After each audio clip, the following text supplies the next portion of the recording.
It's interesting, isn't it? You can't really open a news app these days without seeing something about the environment. And for businesses, what used to be maybe a side issue is now, well, front and center. But here's the thing I find fascinating.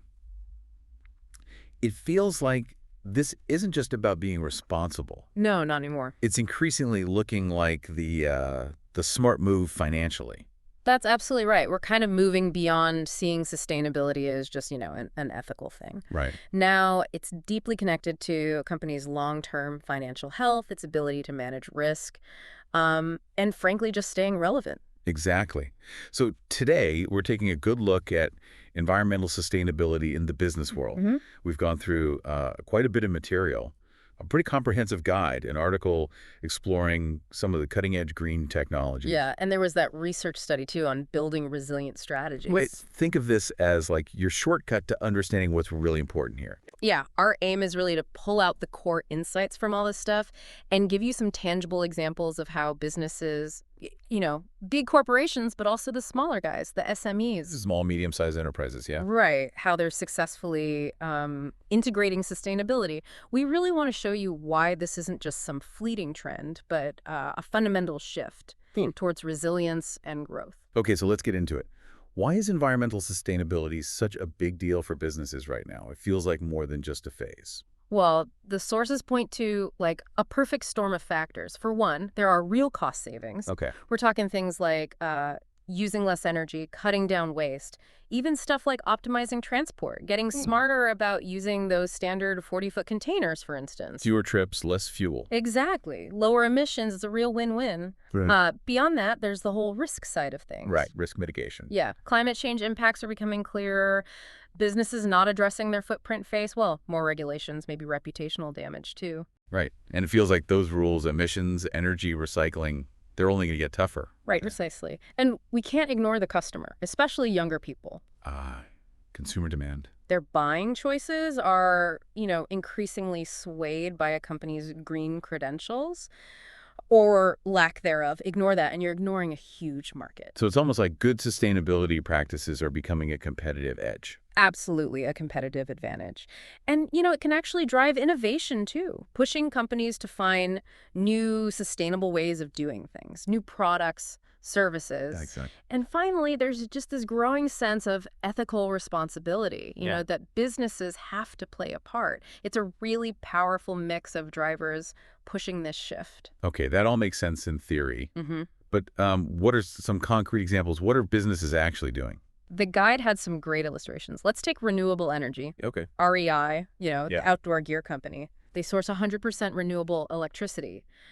But, businesses of any size can look at this, putting solar panels on the roof or just switching to a green energy provider. That's pretty clear. What about waste? That seems like a big one. Yeah, recycling and reuse are getting way more sophisticated. Steelcase, the office furniture maker, they actively recycle their old stuff and use recycled materials in new products. And we'll talk more about Patagonia later, but their programs for recycling and reusing gear are just incredibly robust, really going for that circular model. And it sounds like this isn't just for manufacturers. It applies across different sectors. Exactly. The guide mentioned Alter Eco. They do chocolate and snacks. Oh, yeah. They work directly with small farms using sustainable agriculture methods. So you see it right through the supply chain, from sourcing the raw materials to the final product. Okay, so those are some broad principles in action. Which companies are really, leading the pack? Who should businesses look to? Well, the guide and the green tech article both highlighted several companies. Tesla, for instance. Can't avoid Tesla in this conversation. Right. It's not just the zero-emission cars. They're also pouring money into a solar-powered supercharger network, making their manufacturing sustainable, even developing advanced battery recycling. They're really showing what's possible for cutting transport emissions. Yeah, their impact is undeniable. Yeah. What about companies in maybe more traditional sectors? IKEA is a great example there. Huge company making big moves. Right. Their goal is nearly 100% renewable energy for operations globally by 2025.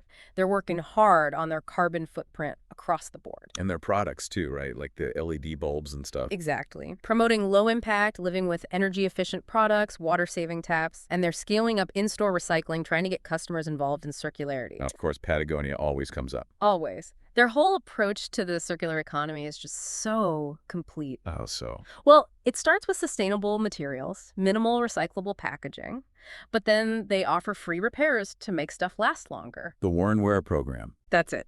And they're aiming to ditch all virgin materials by 2025, which is wow. Very ambitious. Yeah. Plus, they're famously outspoken on climate and conservation. They definitely walk the talk. Who else stands out? Seventh generation, the cleaning products company. Plant-based stuff. Right. Plant-based ingredients, lots of recycled materials in their packaging. They hit net zero operational emissions in 2025 using offsets and renewables. And they advocate strongly for things like clean water, green chemistry. Interesting to see tech giants getting serious, too. Yeah, Apple's made big commitments, 100% renewable energy for their facilities now. Wow. Their packaging is over 99% fiber-based, recyclable, and they have these high-tech labs with robots. Robot. Yeah, for material recovery, trying to create a closed-loop supply chain. Yep. Plus, a big focus on energy efficiency in their actual devices. It's impressive seeing these huge companies make these shifts. But for, the smaller businesses listening, the SMEs, can they really learn from this? Is it practical? Absolutely. The guide really stresses this. The core ideas apply to everyone. Like what? Even simple things. Cutting paper use, encouraging remote work to reduce commutes, planning shorter delivery routes, maybe looking into solar panels if it's feasible. It all adds up for SMEs over time. You flagged Tesla earlier as a particularly interesting case. What makes their approach stand out so much? Well, what's fascinating is that they basically built their whole business around sustainability. True, the product itself. Right, tackling fossil fuels and transport head on. But it's more than that. They invest strategically in closed-loop battery recycling, minimizing that waste. They power their massive gigafactory with renewable energy. Right, the solar roof. Exactly. They enable others to use renewables with their home and business energy stuff. And they keep pushing on battery chemistry, making it more sustainable. They've really proved sustainability can drive massive commercial success. So for a business that isn't making electric cars, what does day-to-day sustainability integration look like? The guide lays out several key areas. The basics. Energy and water saving, switching to renewables where you can, good waste reduction, and recycling programs. Standard stuff. Yeah, but also thinking about eco-friendly office supplies or consciously designing greener products or services, investing in green buildings, energy-efficient equipment. That's important too. And the payoff. Fundamentally, it helps future-proof your business against rising resource costs, new regulations. It boosts your brand image and, like we said, often cuts costs. We've touched on some big names. The guide also dove deeper into specific case studies, right? Patagonia and IKEA again. Yeah, let's look closer. Patagonia's philosophy, build the best product, cause no unnecessary harm. It really guides everything.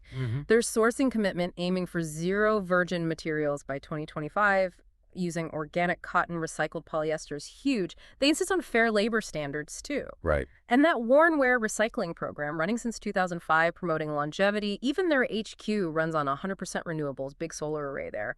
They just prove that being eco-friendly and profitable can go hand in hand. A great model for SMEs. And IKEA's People and Planet Positive strategy, what are the key bits there?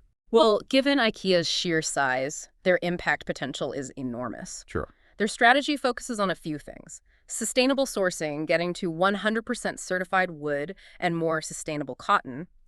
Material efficiency in design, their democratic design idea, minimizing waste. Okay. The renewable energy commitment, they've hit 100% renewable electricity globally now, and they make it easier for customers with those in-store recycling points. Their big goal is being climate positive by 2030, Meaning? removing more carbon than they emit. It's a really ambitious target, setting a high bar for net zero goals that others can learn from. These are fantastic big picture examples, but let's bring it back to that blueprint for SMEs. What are some concrete, actionable strategies they can actually use? Right, the guide broke it down nicely. First, responsible sourcing and production. Okay. So tracing where your materials come from, ensuring they're ethical, like certified wood, sustainable cotton, responsibly sourced palm oil, reducing waste in how you make things, lean processes, maybe on-demand production. Makes sense. Using recyclable, minimal packaging, looking at sustainable shipping, maybe plant-based materials, and just managing waste responsibly overall. What about their buildings, their facilities? Green energy solutions. Solar panels are getting more accessible, maybe even small wind turbines for some. Definitely energy efficient, heating and cooling, smart lighting with sensors. LED certification for buildings if possible. And getting around. Transport. Yeah, eco-efficient transport. Electric or hybrid vehicles for fleets. Using software to optimize routes, anti-idling tech, maybe using trains or ships more instead of just trucks, intermodal transport. Lots of options to cut that impact. So once businesses start doing these things, how do they actually track progress? How do they know if it's working? Good question. That's where measuring and benchmarking come in. The guide suggests using recognized standards. Like, The Greenhouse Gas Protocol, GRI, Global Reporting Initiative, SASB. These give you frameworks for reporting impacts consistently. sounds complex for smaller firms. It can be, but there are tools. For SMEs, the Science-Based Targets Initiative, the SBTI, has a specific pathway. And it's crucial to track actual numbers, emissions, renewable energy use, waste, water. There's software now like EcoHedge Express to help with carbon tracking. Does getting certified help? Definitely. Things like B Corp certification or ISO 14001 for environmental management, or getting those science-based targets validated, they add credibility. And finally, tell your story. Create compelling sustainability reports. Look at PepsiCo or Patagonia for ideas. Use engaging online content like Seventh Generation does. It's not just about reducing harm, though, is it? Are there businesses built around solving these problems? Absolutely. The Green Tech article had some cool examples. Sustainable packaging. Yeah. Companies like No Issue making custom packaging from recycled, compostable, plastic-free stuff. Often carbon neutral shipping, too. Fashion's getting involved too, right? Yeah, brands like Everlane focus on transparency, use recycled fabrics, offset emissions, do take-back programs for old clothes. Then there's carbon accounting platforms like Watershed using AI to help companies track and cut emissions easily. Okay. And even apps like Kogo that reward you, the consumer, for sustainable choices like eco-friendly commutes or shopping at green businesses. It shows sustainability can be the core business idea. It sounds like there's a whole ecosystem popping up to help businesses with this. Definitely. The guide mentions streamlined software for SMEs for carbon accounting, reporting, because, let's face it, time and resources are often tight. A real barrier. Exactly. Then you have sustainability consultants like Anthesis offering expertise in GHG assessments, life cycle analysis, decarbonization plans, bringing structure, Right. and partnerships with nonprofits like B Lab for B Corp or 1% for the Planet. Joining those communities gives you support, accountability, inspiration even. Lots of resources out there now. We've talked ethics, environments, but what about the plain old economics, the bottom line? The economic case is getting stronger and stronger. The guide had real numbers. Unilever saving something like $440 million from eco-efficiency. Wow. IKEA saving $170 million. Even Swiss Re saving $10 million just by cutting travel. Where do these savings come from? Lower energy bills, less waste disposal costs, using resources better. And investors are watching. A big majority, like 77%, now consider climate risk. So green companies get investment easier. Often, yeah. They're seen as less risky, more forward-thinking. Seventh Generation raised $200 million in growth capital. And being proactive means you get ahead of regulations, avoid future costs, maybe gain an edge. L'Oreal did that with EU rules. Okay, but let's tackle the elephant in the room, cost. Many businesses, especially smaller ones, worry it's too expensive, too complex. How do they overcome that? Yeah, that's a very real concern, the cost myth. Right. But the guide points out many first steps are low cost, or even save money right away. LED lighting, less paper. Quick wins. Exactly. Plus, there are often tax credits or rebates for bigger things like solar or efficiency upgrades.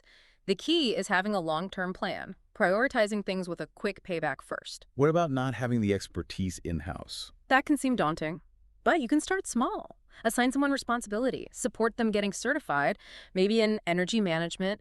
The guide had an example of a retailer saving big after an employee got certified. Form a green team to get employees involved. Use consultants strategically for specific tasks. Build knowledge gradually. And how do you measure the return? It's not always just dollars and cents immediately. That's crucial. You need to look at the holistic return. Financial, yes, but also social and environmental benefits over time. Like brand reputation. Exactly. Customer loyalty, lower risk. The guide mentioned a company putting in solar panels. Long payback financially, but the brand boost and long-term energy security made it worth it. You need that broader view of ROI. That's really encouraging, seeing how smaller players can start without breaking the bank. Looking ahead, what can we learn from the absolute leaders? How are best practices evolving, say, for 2025? Right. The guide gave a 2025 update on some top performers. Patagonia, again. Remember the founder transferred ownership in 2022 to fight climate change? Incredible move. Yeah. By 2025, they're nearly all recycled or organic materials. Still deep into activism, paid volunteer time, 1% for the planet. Still leading.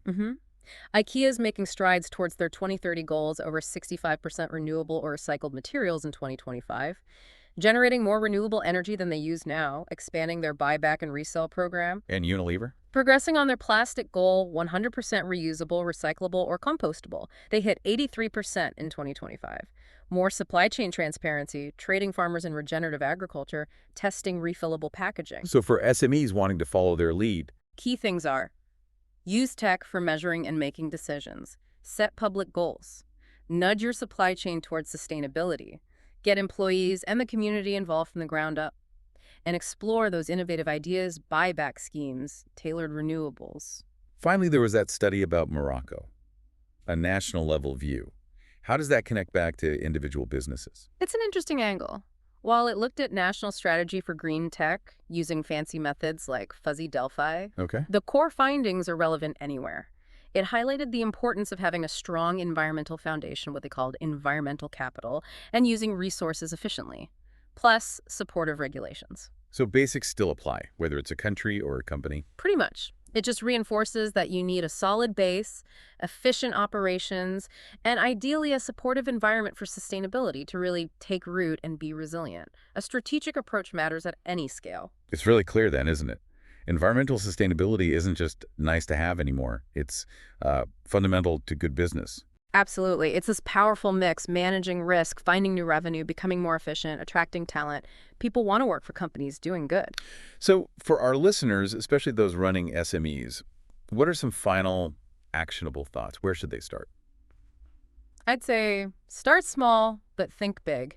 Don't try to do everything at once. Involve your employees. They'll have great ideas. Make it measurable. Basic carbon accounting isn't as scary as it sounds. Maybe look into certifications like B Corp or ISO 14001 for structure. And crucially, tell your story. Communicate what you're doing. The future really is leaning towards sustainable business, isn't it? We hope this deep dive has given you some valuable insights, maybe some practical ideas to help you navigate that. Yeah, definitely. And on that note, maybe something to think about. What's one small change your organization or maybe just you personally could make, like right now, based on this? How could that first small step kickstart a bigger sustainability journey?